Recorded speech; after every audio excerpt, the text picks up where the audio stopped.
আজকের ক্লাসে আমরা পড়ব পদার্থের বিভিন্ন ভৌত অবস্থা। পদার্থের তিনটে অবস্থা আছে আমরা জানি। একটা হচ্ছে কঠিন, দ্বিতীয়টা হলো তরল, আরেকটি অবস্থা হলো গ্যাসীয়। এই তিনটে অবস্থার পার্থক্যের কারণ হলো আন্তঃআণবিক দূরত্ব, অণুগুলোর মধ্যবর্তী যে দূরত্ব, আর অণুগুলোর মধ্যে যে আকর্ষণ বল, আন্তঃআণবিক আকর্ষণ বল। এই তিনটের ভিত্তিতে পদার্থগুলো তিনটে অবস্থায় থাকে। প্রত্যেকটা পদার্থের অণু গতিশীল হয়। এখন তোদের মনে হতেই পারে যে গ্যাসীয় পদার্থের অণু গতিশীল, তার প্রমাণ আমরা পাই যে কোথাও একটু সেন্ট স্প্রে করলে বা ধূপ ধরালে তার গন্ধ চারদিকে ছড়িয়ে যায়। তরল পদার্থের মধ্যে একটু রং ফেলে দিলে সেই রংটা চারপাশে ছড়িয়ে যায়, তরলটা গুলে যায়। এখান থেকে প্রমাণ পাওয়া যায় যে তরল বা গ্যাসীয় পদার্থের অণুগুলো গতিশীল। কিন্তু কঠিন পদার্থের অণুরাও যে গতিশীল সেটার প্রমাণ চাক্ষুষ পাওয়া যায় না। কিন্তু কঠিন পদার্থের অণুগুলো এক জায়গা থেকে এক জায়গায় না গেলেও তার নিজস্ব অবস্থানে থেকে এইভাবে কাঁপতে থাকে, কম্পিত হতে থাকে। এই গতিশীলতাটাই কিন্তু পদার্থের উষ্ণতার বহিঃপ্রকাশ। যখন তাপ বা তাপ হচ্ছে এক প্রকার শক্তি, আমরা জানি যখন কোনো বস্তুকে তাপ দেওয়া হয় তখন তার উষ্ণতা বাড়ে। অর্থাৎ কোনো বস্তু যখন সেই তাপ শক্তিটা গ্রহণ করে তখন অণুগুলোর গতিশীলতার যে শক্তি, সেই শক্তিটা বেড়ে যায়, তখন গতিশীলতাটা বেড়ে যায়। এখন ধরো এই একটা কঠিন পদার্থ,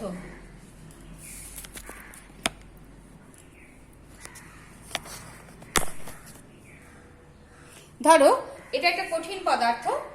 কঠিন পদার্থের অণুগুলো পারস্পরিক অবস্থানটা খুব কাছাকাছি হয়।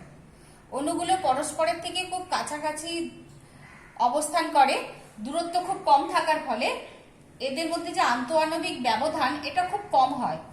আর আন্তঃআণবিক ব্যবধান কম হলে অণুগুলোর মধ্যে যে পারস্পরিক আকর্ষণ বল, অর্থাৎ আন্তঃআণবিক আকর্ষণ বলটা খুব বেশি হয়। অর্থাৎ ব্যবধান কম, তার ফলে কি হয়, অণুগুলোর মধ্যে যে আন্তঃআণবিক আকর্ষণ বল সেটা খুব বেশি হয়। তার ফলে অণুগুলোকে একে অপরের কাছে শক্ত করে ধরে রাখে। সেই অবস্থাটাকে বলা হয় কঠিন অবস্থা। এই অবস্থাতেও অণুগুলো কিন্তু নিজের নিজের জায়গায় স্থির থেকে এইভাবে কাঁপতে থাকে, যেটা ওই পদার্থের তাপমাত্রার বহিঃপ্রকাশ। বাইরে থেকে তাপ প্রয়োগ করলে অণুগুলোর গতিশক্তি বেড়ে যায়, তখন পদার্থের উষ্ণতা বা তাপমাত্রা বেড়ে যায়। এখন আমরা যদি বেশি করে তাপ দিই বাইরে থেকে, তখন অণুগুলোর গতিশক্তি এত বেড়ে যায় যে তারা আর কাছাকাছি থাকতে পারে না। তখন অণুগুলোর মধ্যবর্তী যে আন্তঃআণবিক আকর্ষণ বল, সেটা ব্যবধানটা বেড়ে যায় এবং আকর্ষণ বলটা তুলনায় কমে যায়। তখনই সেটা পরিণত হয়ে যায় তরল পদার্থে। তরল পদার্থের ক্ষেত্রে অণুগুলোর মধ্যবর্তী যে ব্যবধান এর তুলনায় বেশি হয়, ব্যবধান কঠিনের তুলনায় বেশি হয়ে যায়। ব্যবধান বাড়ার ফলে আকর্ষণ এর তুলনায় কমে যায়। সেই অবস্থায় এই পদার্থের যে ভৌত অবস্থা আমরা পেয়ে থাকি সেটাকে বলা হয় তরল। তরল পদার্থের অণুগুলো সঞ্চরণশীল হয়, এক জায়গা থেকে আরেক জায়গায় গতিশীল হয়। তো তার ফলে তরল পদার্থের নির্দিষ্ট কোনো আকার থাকে না, কিন্তু আয়তন থাকে। এটাকে যে পাত্রে রাখা হয়, ধর এটা গ্লাসে রাখলে গ্লাসের আকার ধারণ করবে, কলসিতে রাখলে কলসির আকার ধারণ করবে। যে পাত্রে রাখা হয় সেই পাত্রের আকার ধারণ করে, কিন্তু আয়তনটা নির্দিষ্ট থাকে। কঠিন পদার্থের আকার এবং আকৃতি দুটোই নির্দিষ্ট। তরলের ক্ষেত্রে যেহেতু আন্তঃআণবিক দূরত্ব বেড়ে যায়, আকর্ষণ বলটা তুলনায় কমে যায় কঠিনের তুলনায়, তার ফলে এর আকারটা নির্দিষ্ট থাকে না। অণুগুলো সঞ্চরণশীল হয়, এক জায়গা থেকে অপর জায়গায় গতিশীল হতে পারে, তার ফলে নির্দিষ্ট আকার আর থাকে না। তো এটাকে প্রচুর বেশি করে তাপ দিলে এই অণুগুলোর ব্যবধান বাড়ার ফলে তরলে পরিণত হয়। এই যে প্রক্রিয়াটা, এটাকে বলা হয় গলন। এটা তোমরা ক্লাস 7-এ পড়েছো। আবার যখন আরো বেশি তাপ দেওয়া হবে তরল পদার্থে, এই শক্তি পাওয়ার ফলে অণুগুলোর মধ্যবর্তী যে ব্যবধান আরো বেড়ে যায়। অণুগুলোর মধ্যবর্তী ব্যবধান আরো বেশি বাড়তে থাকলে, এখান থেকে আরো বাড়ে, তখন কি হয়, আন্তঃআণবিক যে আকর্ষণ বল সেটা আরো কমে যায়, তরলের তুলনায় কমে যায়। তখন কি হয়, অণুগুলো এদিক ওদিক ছুটে বেড়ায়। তার ফলে কি হয়, অণুগুলো আন্তঃআণবিক ব্যবধান বেড়ে যাওয়ার ফলে, আকর্ষণ বল কমে যাওয়ার ফলে এটা গ্যাসীয় পদার্থে পরিণত হয়ে যায়। এই গ্যাসীয় পদার্থের ক্ষেত্রে কিন্তু নির্দিষ্ট আকারও থাকে না, নির্দিষ্ট আয়তনও থাকে না। একটা ছোট্ট শিশির মধ্যে রাখা সেন্টকে যদি তুমি ঘরে ছেড়ে দাও, সেটা গোটা ঘরটা বা গোটা অঞ্চলটা দখল করে নেয়, আয়তন নেই, এতটাই বেড়ে যায়। অর্থাৎ গ্যাসীয় পদার্থের ক্ষেত্রে নির্দিষ্ট আকারও থাকে না, নির্দিষ্ট আয়তনও থাকে না। আর এই যে অবস্থাটা, তরল থেকে গ্যাসে পরিণত হওয়ার যে প্রক্রিয়া, তাকে বলা হয় বাষ্পায়ন এবং স্ফুটন। দুটো প্রক্রিয়াতেই তরল থেকে গ্যাসে পরিণত হয়। এই গেল পদার্থের 3টে অবস্থার কথা। এখন এই গ্যাসীয় পদার্থকেও যদি আমরা আরো বেশি তাপ দিতে থাকি, সেক্ষেত্রে কি হয়, গ্যাসীয় পদার্থের যে অণু, সেগুলো তাপ শক্তি গ্রহণ করে তাদের মধ্যবর্তী আভ্যন্তরীণ শক্তি এত বেড়ে যায় যে এর আগের দিন আমরা যে পরমাণুর গঠন পড়েছি, সেখানে আমরা দেখেছি যে পরমাণুর মধ্যে 3টে মূল কণা থাকে। কেন্দ্রক বা নিউক্লিয়াসে থাকে প্রোটন ও নিউট্রন, আর বাইরে থাকে ইলেকট্রন। এই কণাগুলো বিচ্ছিন্ন হয়ে যায় একে অপরের থেকে। সেই বিচ্ছিন্ন অবস্থাটাকে বলা হয় প্লাজমা। অর্থাৎ নিউক্লিয়াস এবং ইলেকট্রন একে অপরের থেকে আলাদা হয়ে যায়। তো নিউক্লিয়াসের আকর্ষণ বল এই পরমাণুর ইলেকট্রনগুলোকে তখন আর ধরে রাখতে পারে না। আমরা জানি নিউক্লিয়াসে প্রোটন থাকা, এটা ধনাত্মক আধানধর্মী হয়, আর ইলেকট্রনগুলো নেগেটিভ। এরা স্থির তড়িৎ আকর্ষণ বল দ্বারা একে অপরের সঙ্গে যুক্ত থাকে, কিন্তু অতিরিক্ত তাপমাত্রায় নিউক্লিয়াস এই ইলেকট্রনগুলোকেও ধরে রাখতে পারে না, ইলেকট্রনগুলো আলাদা হয়ে যায়। তখন এই যে অবস্থাটা, সেটাকে বলা হয় প্লাজমা অবস্থা। এটা পদার্থের চতুর্থ অবস্থাও বলা হয়। সাধারণত নক্ষত্রগুলোতে যে পদার্থগুলো থাকে তারা এই প্লাজমা অবস্থাতে থাকে। এখন আমাদের চেনা অনেক যৌগ আছে। সেই যৌগগুলো যেমন ধরো নুন, পোড়া চুন, কস্টিক সোডা, এরকম আরো অজস্র পদার্থ আছে যারা ওই অণু দিয়ে তৈরি না। আমরা যে পরমাণুর কথা বলেছি, সেই পরমাণুগুলো যুক্ত হয়ে অণু তৈরি হয়। এই জাতীয় কিছু পদার্থ আছে যারা কিন্তু অণুর সমন্বয়ে গঠিত নয়, এরা আয়ন দিয়ে তৈরি। তো এই যে আয়ন বা আয়নীয় যৌগ, এদের কথায় আমরা এবার জানব। প্রথমে আমাদের জানতে হবে আয়ন জিনিসটা কি। না, আমরা পরমাণুর গঠনে জেনেছি যে পরমাণুর মধ্যে, একটু আগেই বললাম, নিউক্লিয়াসের মধ্যে থাকে প্রোটন প্লাস নিউট্রন, আর বাইরের কক্ষপথগুলিতে থাকে ইলেকট্রন। একটা পরমাণুতে যতগুলো প্রোটন থাকে কেন্দ্রকে, বাইরের কক্ষে ঠিক ততগুলোই ইলেকট্রন থাকে। এখন ধরে নাও পরমাণুতে প্রোটনের সংখ্যা হচ্ছে 5টা, আর বাইরের কক্ষে ইলেকট্রনের সংখ্যা হলো 5। প্রোটন হলো 5টা আর ইলেকট্রন হলো 5টা। একটা প্রোটনের যা চার্জ, একটা ইলেকট্রনের চার্জ একই, কিন্তু বিপরীত ধর্মী। প্রোটনের চার্জ প্লাস, ইলেকট্রনের চার্জ মাইনাস। তো 5টা প্রোটন থাকলে তার চার্জ হবে +5, 5টা ইলেকট্রন থাকলে তার চার্জ হবে -5। তার ফলে মোট চার্জ হয় 0। সাধারণ অবস্থায় পরমাণু নিস্তড়িত হয় এই কারণেই, টোটাল চার্জটা 0 হয় বলে। এখন বাইরে যে ইলেকট্রন আছে, সেগুলো বাইরে থেকে শক্তি প্রয়োগ করলে ইলেকট্রন পরমাণুর কক্ষপথ ছেড়ে বাইরে বেরিয়ে যেতে পারে, বা উপযুক্ত পরিস্থিতি তৈরি হলে বাইরের থেকে ইলেকট্রন এসে পরমাণুর মধ্যে ঢুকতে পারে। এই প্রোটনের অবস্থানের বা নিউট্রনের অবস্থানের কোনো পরিবর্তন করা সম্ভব হয় না সাধারণ অবস্থায়। ধরো একটা এই পরমাণুর মধ্যে 5টা ইলেকট্রন আছে, তো তার ফলে মোট চার্জ 0 আছে। এখন বাইরে থেকে যদি আরো 2টো ইলেকট্রন এখানে প্রবেশ করে, বাইরের থেকে আরো 2টো ইলেকট্রন যদি পরমাণুর মধ্যে প্রবেশ করে, তাহলে কি হবে, মোট ইলেকট্রনের সংখ্যা হবে 7টা। তাহলে সেক্ষেত্রে 2টো ইলেকট্রন যদি এখানে প্রবেশ করে, টোটাল ইলেকট্রনের সংখ্যা হবে 7। সেক্ষেত্রে মোট চার্জ হবে -7। তাহলে দেখো কেন্দ্রে প্রোটন 5টা আছে আর বাইরে ইলেকট্রন 7টা হয়ে গেল, তাহলে কি মোট চার্জ 0 হচ্ছে? না, চার্জের পরিমাণ কত হচ্ছে? -2। সেক্ষেত্রে এই যে পরমাণুটা ঋণাত্মক তড়িৎধর্মী হয়ে যাবে এবং তার চার্জের মান হবে -2।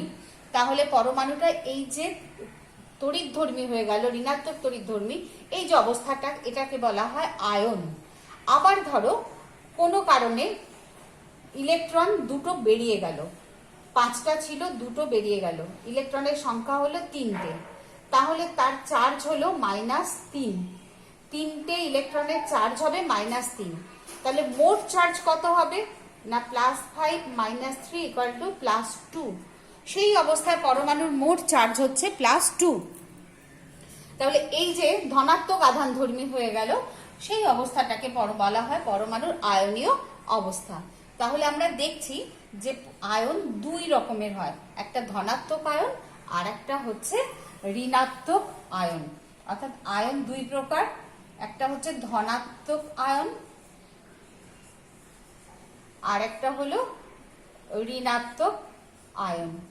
ধনাত্মক আয়নকে বলা হয় ক্যাটায়ন, ধনাত্মক আয়নকে বলা হয় ক্যাটায়ন, আর ঋণাত্মক তড়িৎধর্মী আয়নকে বলা হয় অ্যানায়ন। তো কিছু পরমাণু আছে যারা এই আয়নের সমন্বয়ে গঠিত হয়। যেমন ধরো আমরা যে নুন খাই বাড়িতে, তার রাসায়নিক নাম হলো সোডিয়াম ক্লোরাইড। আমরা ঘরে যে নুন ব্যবহার করে থাকি তার রাসায়নিক নাম হলো সোডিয়াম ক্লোরাইড।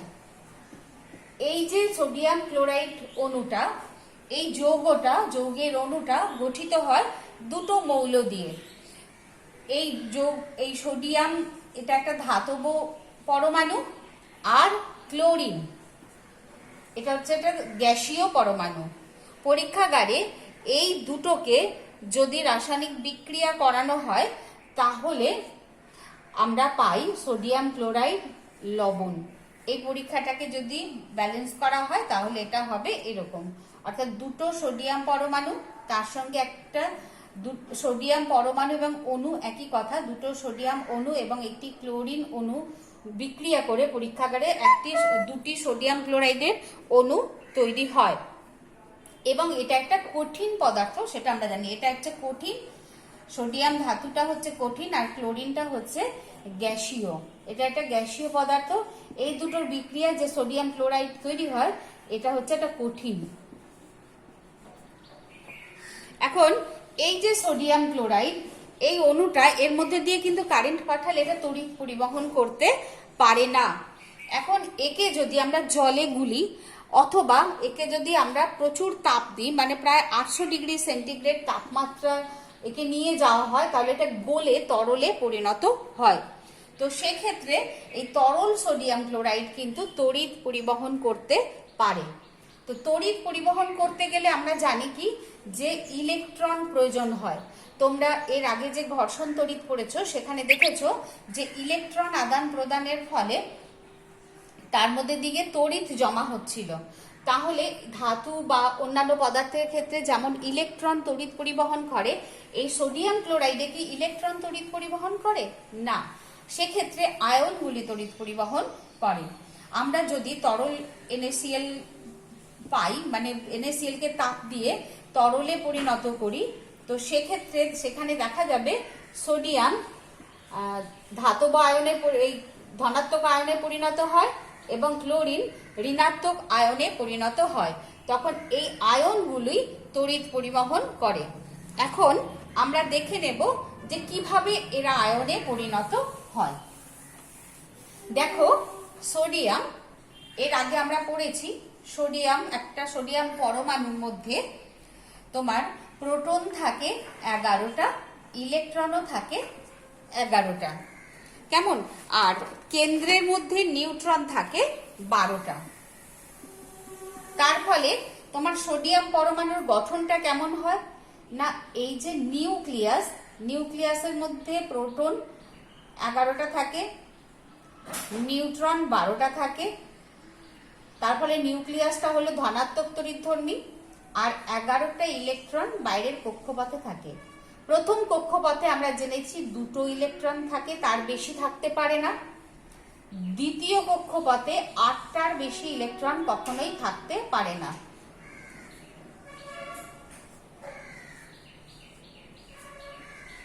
আট আর 2 10টা হলো।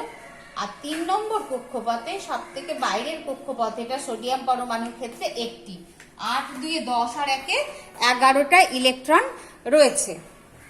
এই গেল সোডিয়াম পরমাণুর গঠন। আর ক্লোরিন পরমাণুর ক্ষেত্রে আমরা জানি যে ক্লোরিন পরমাণুর ক্ষেত্রে দেখো প্রোটন থাকে, ক্লোরিন পরমাণুর ক্ষেত্রে প্রোটন থাকে 17টা, ইলেকট্রন থাকে 17টা এবং নিউট্রন থাকে 18টা। তাহলে ক্লোরিন পরমাণুর গঠনটা যদি আমরা দেখি, নিউক্লিয়াসে প্রোটন 17 এবং নিউট্রন 18। ইলেকট্রন বিন্যাস করো। 1 নম্বর কক্ষে, যাকে বলা হয় কে কক্ষ, 2টে ইলেকট্রন। দ্বিতীয় কক্ষে 8টা ইলেকট্রন।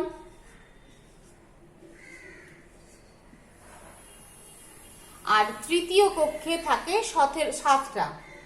মোট 17, 8 আর 2 10 আর 7 17টা। এখানে 7টা ইলেকট্রন থাকবে।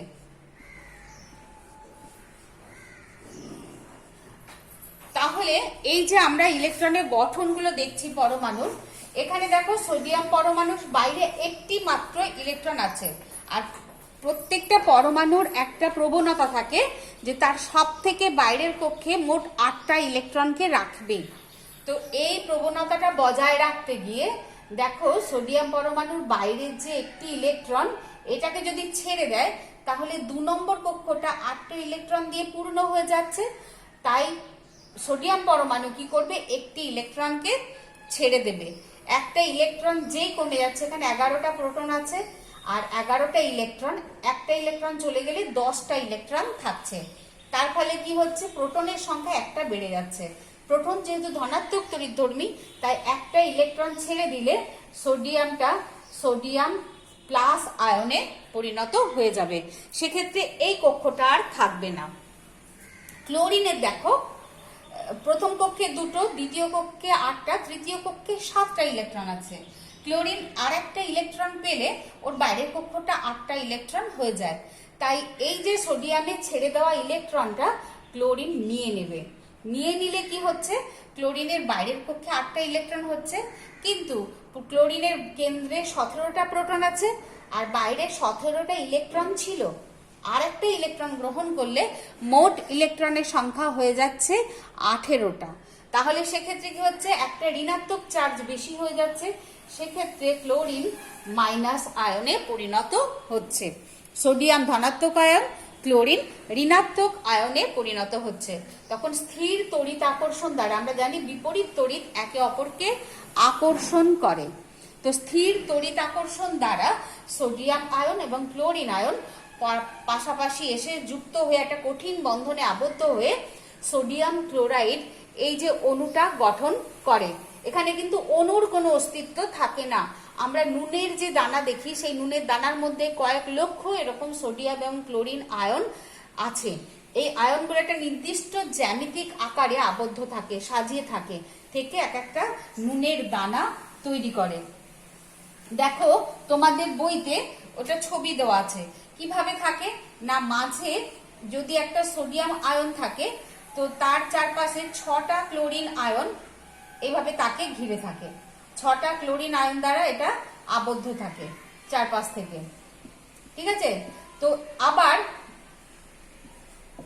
একটা ক্লোরিন আয়ন তার চারপাশে 6টা সোডিয়াম আয়ন দ্বারা আবদ্ধ থাকে।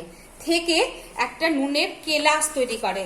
তোমাদের বইতে দেখো ছবিটা দেওয়া আছে, দেখতে পেয়েছো কিভাবে থাকে। প্লাস সাদাগুলো হচ্ছে সোডিয়াম আয়ন, আর সবুজ আকৃতির যেটা আছে সেটা হচ্ছে ক্লোরিন আয়ন। এভাবে এরা কেলাস আকার গঠন করে থাকে এবং এগুলোকে তরল, এই ধরনের যে যৌগগুলো এদেরকে আয়নীয় যৌগ বলা হয়, যারা আয়নের সমন্বয়ে গঠিত।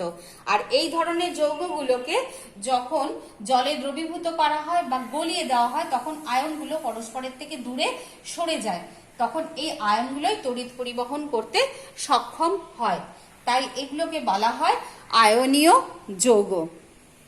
এখন তোমাদের পরের পাতায় বিভিন্ন আয়নীয় যৌগ কিভাবে গঠিত হয়েছে সেগুলো এখানে লেখা আছে, আমি একটু বুঝিয়ে দিই। দেখো, একটা যৌগ স্বাভাবিক অবস্থায় মোট চার্জ 0 থাকে, তাহলে আয়নগুলো এমনভাবে যুক্ত হবে যেন তাদের মোট চার্জ 0 হয়। যেমন সোডিয়াম ক্লোরাইডটা তো আমরা আলোচনা করলামই, পরে আছে পটাশিয়াম ফ্লোরাইড, সেখানে তোমার ক্যাটায়ন রূপে আছে K+ এবং অ্যানায়ন রূপে আছে F-, এটা পটাশিয়াম আয়ন, এটা ফ্লোরাইড আয়ন। K+ মানে কি, এর চার্জ হচ্ছে, একটা পটাশিয়াম আয়নের চার্জ হচ্ছে +1, একটা ফ্লোরাইড আয়নের চার্জ হচ্ছে -1, এই দুটো যোগ করলে মোট চার্জ হচ্ছে 0।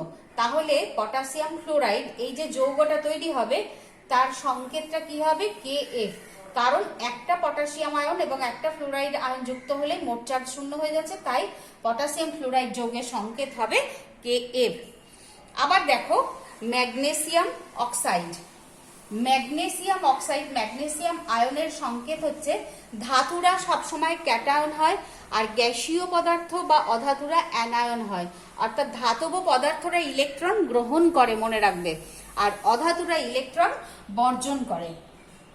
ম্যাগনেসিয়াম আয়নের সংকেত হচ্ছে 2+, এই যে সংকেতটা দেখছো এই সংকেতটা দেখেই তুমি বুঝতে পারবে এর চার্জ হচ্ছে +2, তাহলে একটা ম্যাগনেসিয়াম আয়নের চার্জ হচ্ছে +2 আর অক্সাইড আয়নের সংকেত হলো 2-, তাহলে একটা অক্সাইড আয়নের চার্জ হলো -2।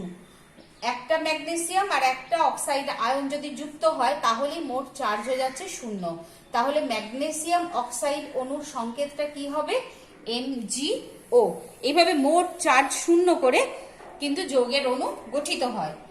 এর পরের উদাহরণটা আমি একটু বুঝিয়ে দিই। ধরো ক্যালসিয়াম, একটা ক্যালসিয়াম আয়ন, এটা ধাতু তাই ধনাত্মক আয়ন তৈরি করে, 2+ ধনাত্মক আয়ন মানে কি দুটো ইলেকট্রন বর্জন করেছে, আর একটা ক্যালসিয়াম আয়নের চার্জ হলো +2। আর ক্লোরিন পরমাণুর সঙ্গে যদি ক্যালসিয়াম পরমাণু যৌগ গঠন করে সেক্ষেত্রে ক্লোরাইড আয়ন যার চার্জ হচ্ছে মাইনাস, অর্থাৎ একটা ক্লোরাইড পরমাণুর চার্জ হলো -1। খেয়াল করে দেখো, একটা ক্যালসিয়াম আয়নের চার্জ +2, একটা ক্লোরাইড আয়নের চার্জ -1, তাহলে একটা ক্যালসিয়াম আয়ন এবং একটা ক্লোরাইড আয়ন যৌগ গঠন করলে মোট চার্জ কিন্তু কখনোই 0 হচ্ছে না।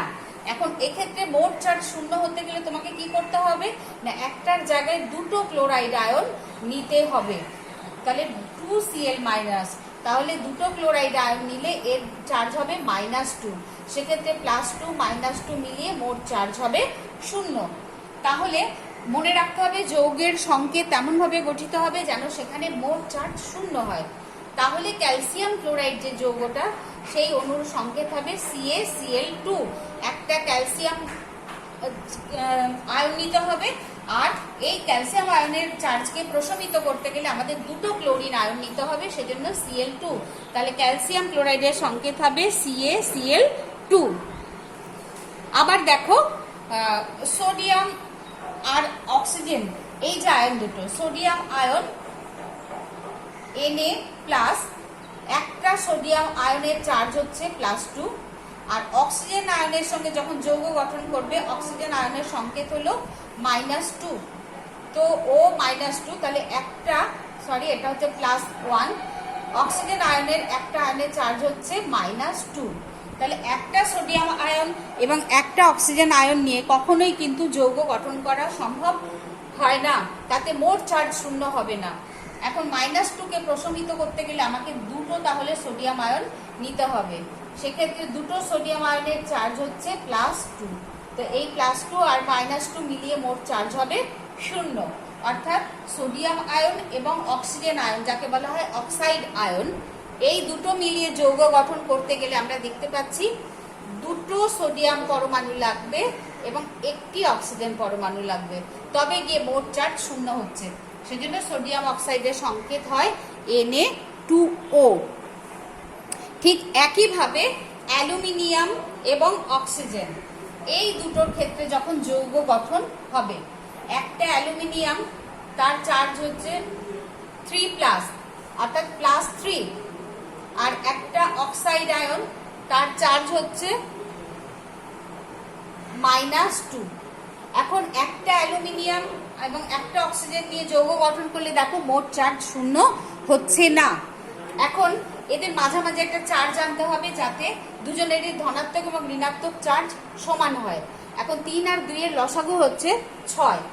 তাহলে আমরা যদি দুটো অ্যালুমিনিয়ামের আয়ন নিই তাহলে এর চার্জ কত হবে? +6।